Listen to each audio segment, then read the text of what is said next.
Bien sûr, si tu mets Dieu au centre de tout, tu ne recevras pas de gifle de la part de Dieu. En apparence, c'est ce que nous disons. Mais tout le monde a forcément une idole.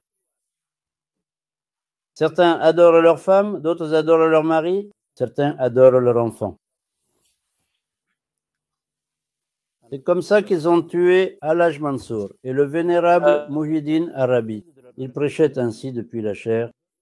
Il a dit, ce à quoi vous adorez se trouve sous mes pieds. Ils ont dit, regardez, il blasphème contre Dieu, et ils l'ont tué. Lorsque Yavuz Sultan Selim se rendait en Égypte pour la conquérir, il s'est arrêté en Syrie. Où a-t-il prononcé cette phrase? Justement sur cette chair. Il a dit, j'ai creusé là-bas, un pot d'or en est sorti. Autrement dit, il voulait dire, vous adorez l'argent, mais qui va comprendre cela? Malheureusement. Regarde, il y a des gens tellement dévoués au service. Il y a cette Semia Everdi. Elle était la disciple de Kenan Rifai Hazret Leri. C'est une sœur parmi nous. Disons qu'elle est notre grande aînée, notre grand-mère. Regarde, son mari était sous-préfet dans les années 50. À l'époque, un sous-préfet, c'était comme un gouverneur ou un ministre aujourd'hui. Quelle autorité il avait? Et il était aussi opposé au soufisme. Elle raconte que lors des réunions chez eux, il y avait des discussions contre Abdulhamid Han. Regarde, elle a même divorcé de son mari, pour l'amour de Dieu. Vous vous souvenez de la question de l'autre jour? Elle disait, j'aime un mari athée. Aime-le jusqu'au fond de l'enfer. Toi aussi, tu es athée. Tu erres sans but. Comment peux-tu aimer quelqu'un qui nie Dieu? Cela veut dire que tu aimes l'intérêt qu'il t'apporte. Si c'était pour Dieu, regarde quel beau livre notre mère a écrit.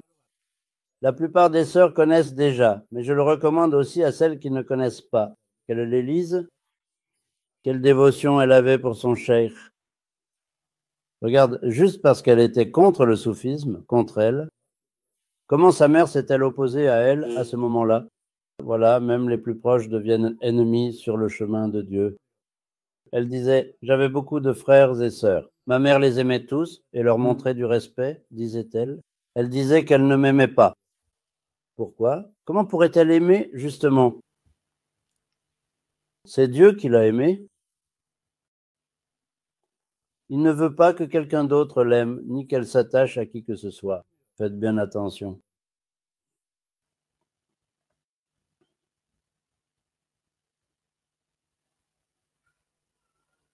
Nous avions déjà évoqué dans une de nos conversations que Dieu est jaloux dans son amour.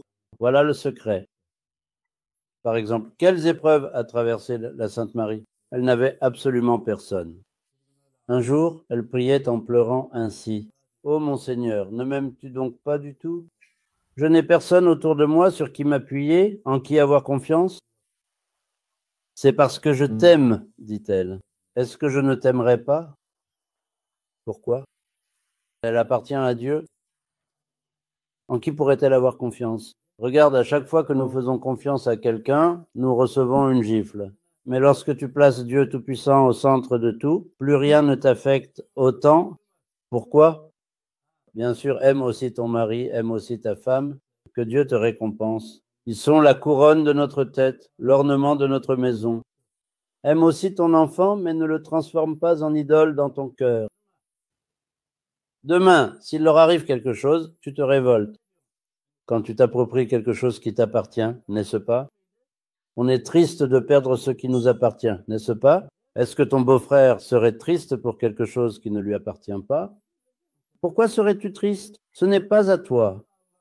Si tu les considères comme un cadeau de Dieu, alors demain, s'il t'arrive quelque chose, tu arrives à surmonter l'épreuve, mon cher.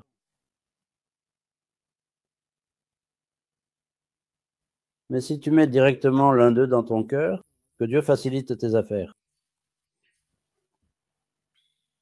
Comme c'est difficile, n'est-ce pas?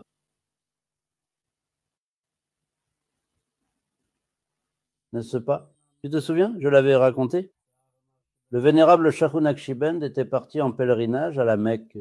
À son retour, tu sais, à l'époque, le pèlerinage durait 3 ou 6 mois. Il avait un fils de 9 ans qui s'appelait Ahmet. Il était décédé. Quand il est revenu, on lui a annoncé la nouvelle. Si c'était nous, n'est-ce pas, on se serait tout de suite jeté à terre de notre monture. Oh mon fils unique, il lui est arrivé ceci, il lui est arrivé cela. Regarde la réaction du vénérable. Il dit, Alhamdulillah. Il dit, Allah Tout-Puissant nous a accordé la douleur qu'il a fait vivre à son bien-aimé. Regarde, le prophète avait aussi un fils de 7 ans nommé Ibrahim qui était décédé. C'est en larmes qu'il l'a enterré de ses propres mains. Bon, pleurer, être triste, c'est autre chose. Cette fois, même si les compagnons ont trouvé étrange le comportement du prophète, il leur dit que c'est différent pour lui. Il dit, ne pleurez pas en vous déchirant les vêtements, en vous arrachant les cheveux, en vous frappant la poitrine. Il dit, cela déplaît à la colère de Dieu. Ô messager de Dieu, tu nous l'interdis, mais toi, tu pleures?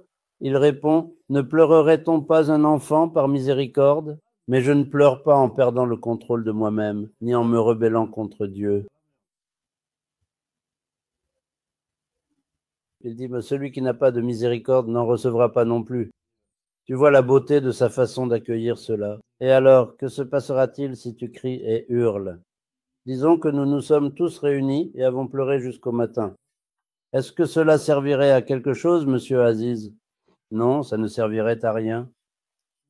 Voilà, Dieu regarde comment tu réagis au tout premier instant du malheur. Il dit que si la personne fait partie de ceux qui patientent, sa récompense sera grande. Il dit, pensiez-vous entrer au paradis simplement en disant La ilaha illallah Muhammadun Rasulullah?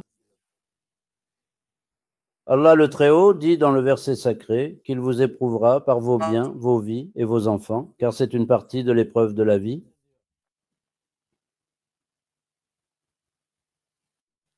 Et puis pourquoi se plaindre tout de suite en disant « Pourquoi cela m'est-il arrivé à moi? À qui cela devrait-il arriver? Si cela arrivait à quelqu'un d'autre, il dirait la même chose. » C'est Allah qui détient le pouvoir de décision. N'est-ce pas? Maintenant, si je demandais à M. Tahir pourquoi il porte un pull, est-ce que ce serait approprié? Ça lui a plu, il l'a mis. C'est à lui d'en disposer. Il est le propriétaire du pull. Il peut l'enlever ou le porter. S'il s'en lasse, il peut même le jeter à la poubelle, par exemple. De même, Allah a le pouvoir de décision sur ses serviteurs. N'est-ce pas? Pourquoi m'as-tu donné à moi et pas à un tel? Qu'Allah nous en préserve, c'est très dangereux. Mais voilà, il est difficile de faire preuve de patience.